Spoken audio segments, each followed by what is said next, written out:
Cabrera মামুনদের সঙ্গে সাদউদ্দিনের মিষ্টি রসায়নের গল্পটা যেন শেষ হবার নয়, তাই তো তাকে আবারও রাখা হলো স্কোয়াডে। যে সোহেল রানা জুনিয়র একের পর এক ভুল করে স্বপ্ন ভেঙেছে টাইগার সমর্থকদের, তাকে দলে রেখেছে ম্যানেজমেন্ট। তাতে জেগেছে প্রশ্ন, বাংলাদেশ জাতীয় ফুটবল দলের কোচরা কিসের ভিত্তিতে দল নির্বাচন করে? শুধু পারফরমেন্সই কি জাতীয় দলে খেলার মানদণ্ড, নাকি অন্য কিছু আছে? সেই প্রশ্নের উত্তর সহ ভারতের বিপক্ষে ম্যাচের ঘোষিত স্কোয়াডের আরও বিস্তারিত জানবো রিপোর্ট। ওপার বাংলার কিংবদন্তি নায়ক উত্তম কুমার সুচিত্রা সেনের প্রেমে পড়ে বলেছিলেন, এই পথ যদি না শেষ হয় তবে কেমন হতো তুমি বলো তো। ছবির গানের এই লাইনে মহানায়কের সুচিত্রা সেনের প্রতি পরম ভালোবাসায় ফুটে উঠেছিল যে ভালোবাসা অমর, অক্ষয়, অজর। তবুও শেষ পর্যন্ত তাদের এই রোম্যান্সটা ছিল সিনেমার গল্পে, কিন্তু প্রতিটি সিনেমার গল্পই তো বাস্তবতা হয়ে দেখা দেয়। তাহলে তো মনের ঈশান কোণে প্রশ্ন জাগে, উত্তম সুচিত্রার রোম্যান্সের বাস্তবতার দেখা মিলল কোথায়? কোথায় আবার বাংলাদেশ ফুটবলে? ওই যে দেখুন না, টাইগার ফুটবলার সাদ, সোহেল রানা জুনিয়রদের মতো নন পারফর্মারদের সঙ্গে বাংলাদেশ জাতীয় ফুটবল দলের কোচিং প্যানেলের মিষ্টি প্রেমের গল্পখানি। ঘটনা যাই ঘটুক না কেন, সাদউদ্দিন সহ দুই সোহেল যত বাজে পারফর্ম করুক না কেন, হাভিয়ের কাবরেরা যেন পণ করেই বসে আছেন, কোনোভাবেই জাতীয় দলের স্কোয়াডে তাদেরকে বাহিরে রাখবেন না। সাদ সোহেল রানাদের প্রতি কাবরেরার কোচিং প্যানেলের এই প্রেম তো সিনেমার উত্তম সুচিত্রার থ্রিলার প্রেম গল্পকেও হার মানিয়ে দেয়। সাদদের প্রতি হাসান আল মামুনদের এই ভালোবাসাটা অমর, যে অমর প্রেম গল্পের কারণে বলিদান হচ্ছে টাইগার ভক্তরা এবং হামজা দেওয়ান চৌধুরী।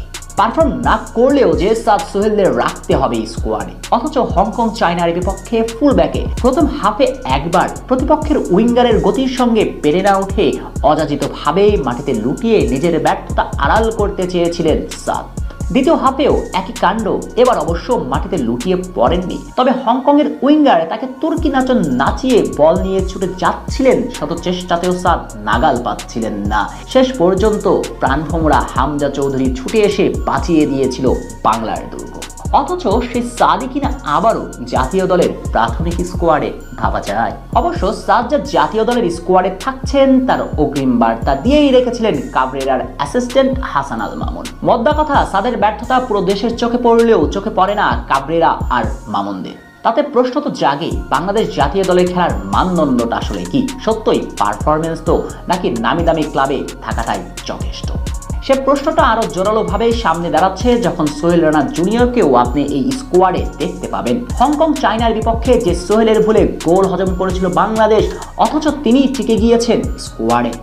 তাছাড়া এই স্কোয়াডে খুব একটা চমক নেই বললেই চলে। কার্যজনিত সমস্যায় স্কোয়াডের বাহিরে ফাহমিদুল ইসলাম, তবে এই স্কোয়াডের যথারীতি গোলবারে জায়গা করে নিয়েছেন মিতু মার্মা, মেহেদী হাসান শ্রাবণ ও সুজন হোসেন।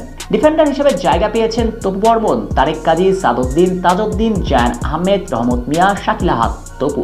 মিডফিল্ড লাইন আপে কাজেম সাহা, হৃদয়, সোহেল রানা জুনিয়র, সোহেল রানা সিনিয়র, জামাল ভুইয়া, সমিত সোম, হামজা চৌধুরী এবং শেখ মুর্সা আলী। ফরওয়ার্ড লাইনে আছেন রাকিব হোসেন, আলা আমিন হোসেন, ফয়সাল আহমেদ ফাহিম, ইব্রাহিম, আরমান ফয়সাল আকাশ এবং শাহরিয়ার ইমন।